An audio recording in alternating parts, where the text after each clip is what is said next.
Parliament ने अपनी राय का इजहार कर दिया है और फिर पार्लियामेंट ने तो अभी बिल भी पास कर दिया है। इस बात का भी तो एहसास किया जाना चाहिए कि पार्लियामेंट एक मुल्क का सबसे बड़ा इदारा है, तो फिर जिद क्यों है, क्यों इसरार किया जा रहा है कि ये 3 जजेस ही जो है वो बेंच पे रहेंगे। सुप्रीम कोर्ट में बहुत सारे माशाल्लाह जज साहिबान हैं, तो सिर्फ ये 3 क्यों?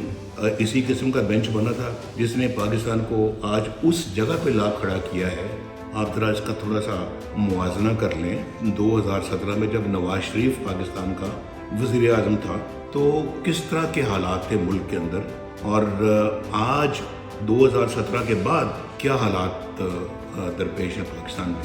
मेरी कौम के लोगों, देखो, अपनी आंखें खोलो, ये आपके साथ बड़ा घिनौना मजाक हो रहा है। ये तो तसलसल लगता है मुझे वही 2017 का जो आज हो रहा है पाकिस्तान के साथ। उन्होंने बड़ा घिनौना मजाक किया और आज पाकिस्तान को खुदा न खासा तबाही के धाने लाके खड़ा कर दिए।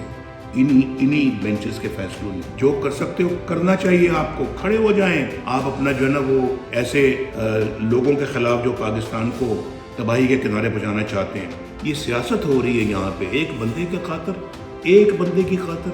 क्या इमरान खान के लिए हमने सारे फैसले करने हैं? इमरान खान की खातिर हमने सारे बेंच बनाने हैं?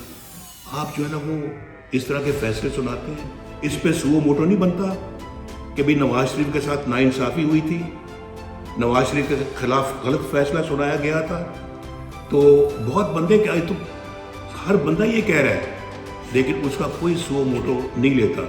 इतनी अच्छी कौम को क्या बेकारी बना दिया। और ये आपके बेंचों के फैसले ने, जहाँ इंसाफ का ये मेयार हो तो उस निज़ाम इंसाफ का खुदा हाफिज़।